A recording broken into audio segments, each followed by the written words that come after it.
नमस्कार मंडळी. तर थंडी खूप वाढलेली आहे, सगळीकडंच जास्त थंडी वाढलेली आहे. तर थंडीच्या दिवसात आहे ना, माझ्याकडं जास्त करून मी थालीपीठच बनवत असते.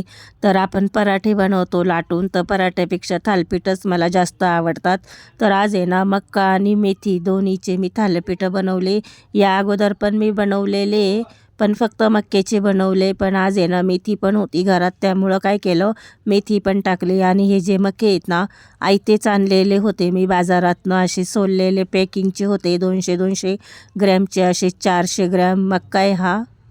तर ना मला आणूनसुद्धा 8-9 दिवस होऊन गेले होते. तर मला वाटलं होतं खराब झाला असेल, पण फ्रीजमध्ये होता, पण छान राहिला. तर उघडून पाहिला ना, तर एकदम मका छानच आहे, कुठं खराब झालेला नाही आहे. आणि जास्त थोडासा सुकल्यावानी झाला आहे, पण मका चांगला आहे.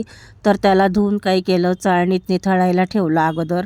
आणि त्यानंतर आहे ना, ते पाण्यात कुकरमध्ये टाकून थोडं मका बुडेपर्यंत पाणी टाकलेलं आहे. मक्का छान शिजण्यापुरतं पाणी टाकून घेतलं आणि मीठ वगैरे पण टाकलं नाही, तसंच झाकण लावलं. गेल्या वेळेस आपण मीठ टाकून शिजवला होता. तर आता कुकरच्या 2 शिट्ट्या काढून घेते, कारण जास्त ओलाच आहे, जास्त सुकलेला नाही ना मका, त्यामुळं 2 शिट्ट्या लावून घेते. आणि तोपर्यंत इकडं मेथीची भाजी पण घेतली.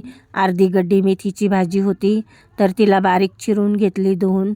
आणि 2 शिट्ट्या झाल्या, तर आता काढून घेतला. मक्का छान असा शिजला आहे. आपल्याला मक्का वाटूनच घ्यायचा, कच्चा वाटला तरी पण चालतो, पण मी काय करते, दरवेळेस त्याला कुकरच्या 2 शिट्ट्या देऊन शिजूनच मग बारीक करते. तर थोडं थोडं पाणी टाकून असं बारीकसरच केलं. थोडं जाडसर पण ठेवू शकतो आपण, पण मी थोडं बारीकच करते. तर असं थोडं थोडं पाणी टाकून मक्का बारीक करून घेतला मिक्सरच्या भांड्यामध्ये. मक्याचं पीठ आहे ना, भरपूर झालं. ज्वारीचं पीठ टाकलं मी 3 वाटी. तसं 3 किंवा 4 किंवा 2 असं टाकू शकतो, त्याला काही असं प्रमाण नसतं.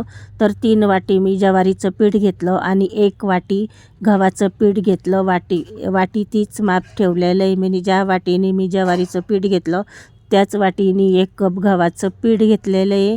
आणि भाजी टाकून दिली चिरलेली. आणि कांदा पण असा भरपूर चिरून घेतला, आपल्या आवडीप्रमाणे जास्त कमी घ्यायचा कांदा. तर मी जास्तच घेते, कारण जास्त चांगला लागतो कांदा.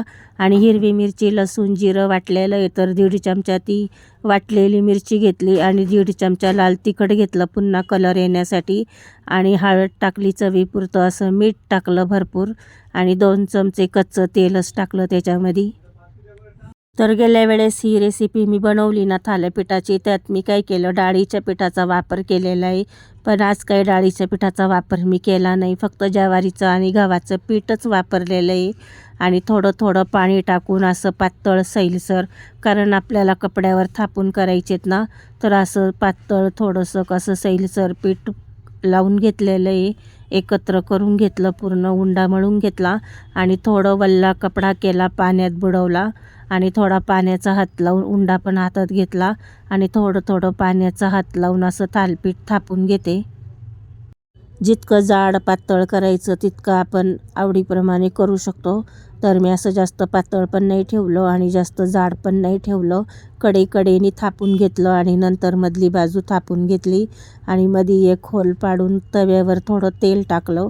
आणि कपडा असा आल्लाद उचलून तव्यावरती पालथा टाकला. थालीपीठ खाली लागल्यावर कपडा आल्लाद काढून घ्यायचा आणि आजूबाजूनी तेल सोडायचं त्याला.